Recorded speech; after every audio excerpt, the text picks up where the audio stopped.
ಭೀಮಾ ಕಂಪ್ಲೇಂಟಲ್ಲಿ ಹೆಸರು ಮೆನ್ಷನ್ ಮಾಡಿದ್ದಾನೆ, ಯಾರು ಆರೋಪಿ ಇರ್ಬೋದು ಅಂತ ಮೆನ್ಷನ್ ಮಾಡಿದ್ದಾನೆ. ಈಗ ಆ ಆರೋಪಿಗಳಿಗೆ SIT ಅವರು ನೋಟಿಸ್ ಕೊಡಬೇಕು ಸರ್. ಎಲ್ಲ 3 ಕಡೆ ಮೆನ್ಷನ್ ಮಾಡಿದ್ದಾನೆ. ನ್ಯಾಯಾಲಯದ ಮುಂದೆನೂ ಹೆಸರುಗಳನ್ನು ಮೆನ್ಷನ್ ಮಾಡಿದ್ದಾನೆ. ಯಾರಿಗೆ ಹೆಸರು ಮೆನ್ಷನ್ ಮಾಡಿದ್ದಾನೆ ಈಗ ಅವ್ರಿಗೆ ನೋಟಿಸ್ ಕೊಡಬೇಕು, ಅವನ್ನ ಕರ್ಕೊಂಬಂದು ಇಂಟ್ರಾಗೇಟ್ ಮಾಡಬೇಕು sir. The most important point. Yes yes. ಒಂದು ವೇಳೆ ಭೀಮಾ ಏನಾದರೂ ಸ್ವತಃ ಬರಲಿಲ್ಲ ಅಂತ ಹೇಳಿದರೆ, ಅಂದರೆ ಹೈ ವಿಟ್ನೆಸ್ ಈಗ ವ್ಯಕ್ತಿ ಭೀಮಾ ಏನಾಗ್ಬೋದಿತ್ತು ಅನ್ನುವಂಥದ್ದು, ತನಿಖೆ ಎಲ್ಲಿವರೆಗೆ ಹೋಗ್ತಾ ಇತ್ತು, SIT ರಚನೆ ಆಗ್ತಾ ಇತ್ತಾ ನಿಜವಾಗಿ ಅನ್ನುವಂಥದ್ದು? ಸರಿ ಎಲ್ಲದಕ್ಕೂ ಅಷ್ಟೇನೆ. ಆಮೇಲೆ ಐ ಥಿಂಕ್ ಸುಪ್ರೀಂ ಕೋರ್ಟ್ ವಕೀಲರಾದಂಥ ಧನಂಜಯ ಅವ್ರ ಟೀಮ್ ಇದನ್ನು ವರ್ಕ್ ಮಾಡಿದ್ದಾರೆ. ನನಗೆ ಗೊತ್ತಿಲ್ಲ ಅವ್ರು ಯಾರು ಅಪ್ರೋಚ್ ಮಾಡಿದ್ರು, ಹೇಗೆ ಅಪ್ರೋಚ್ ಮಾಡಿದ್ರು, ಏನು ಸಪೋರ್ಟ್ ಇತ್ತು. But what ever they have done A very fantastic. ಸಾಮಾಜಿಕವಾಗಿ ನ್ಯಾಯ ಬೇಕಾದಂಥ ಕೆಲಸವನ್ನು ಮಾಡಿದ್ದಾರೆ. ಆಮೇಲೆ ಎಷ್ಟೋ ಜನ ಹೇಳಿದ್ರು ಸರ್ ಸೌಜನ್ಯ ಪ್ರಕರಣ ಫೇಲ್ಯೂರ್ ಆಯಿತು.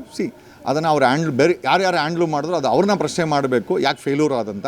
ಇವಾಗ ಇಷ್ಟು ದೊಡ್ಡ ಪ್ರಕರಣವನ್ನು ಒಂದು ಕಡೆ ಧನಂಜಯ, ಸುಪ್ರೀಂ ಕೋರ್ಟಿನ ವಕೀಲರಾದಂಥ ಧನಂಜಯ ಅವ್ರ ಟೀಮು ಅವರನ್ನು ಮಾನಿಟ್ರ್ ಮಾಡಿ ಅವನನ್ನು ಲೀಗಲಾಗಿ ಹೇಗೆ ಪ್ರೆಸೆಂಟ್ ಮಾಡಬೇಕು ಅನ್ನೋ ವಿಚಾರ ತಗೊಂಡ್ರೆ, ಸಮಾಜದ ಮೇಲೆ ಸರ್ಕಾರದಿಂದ SIT ಮಾಡೋಂಥ ಕೆಲಸವನ್ನು ಮಾಧ್ಯಮಗಳು, ಯೂಟ್ಯೂಬರ್ಸು, ಸಮಾಜದಲ್ಲಿ ಧ್ವನಿ ಇರುವಂಥವ್ರು, ವಕೀಲರು, ನಮ್ಮಂಥವ್ರು ಮಾಡಿದ್ದೀವಿ.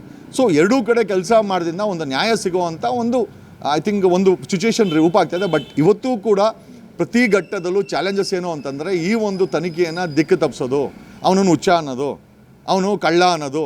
ಸರ್ ಈ ಥರ ಮಿಥ್ಯ ಆರೋಪಗಳನ್ನು ಮಾಡಿದ್ರೆ ಅಲ್ಟಿಮೇಟಾಗಿ ನೀವು ಅಪರಾಧ ಮಾಡಿರೋರ ಜೊತೆ ನೀವು ಶಾಮೀಲಾಗಿದ್ದೀರಂತ ಇಂಡೈರೆಕ್ಟಾಗಿ ನೀವೇ ಹೇಳ್ತಾ ಇಲ್ವಾ? ಅಂದರೆ ಈ ಯಾರು ಕೊಲೆಗಳು ಮಾಡಿದ್ರು, ಈ ಅತ್ಯಾಚಾರ ಮಾಡಿದ್ರು, ಯಾರು ಮುಚ್ಚಾಕಿದ್ರು, ಅವ್ರೇನಾದರೂ ನಿಮಗೆ ಬ್ರೀಫ್ ಕೇಸ್ ಕೊಟ್ಟವ್ರಾ? ನಾವು ಕೇಳಬೇಕೇ ಅಲ್ವಾ? ಈಗ ಇವ್ರುಗಳು ಹೇಳ್ತಾರೆ ಏನೋ ಮುಸ್ಲಿಮ್ಸ್ ಇದ್ದಾರೆ ಅಂತ.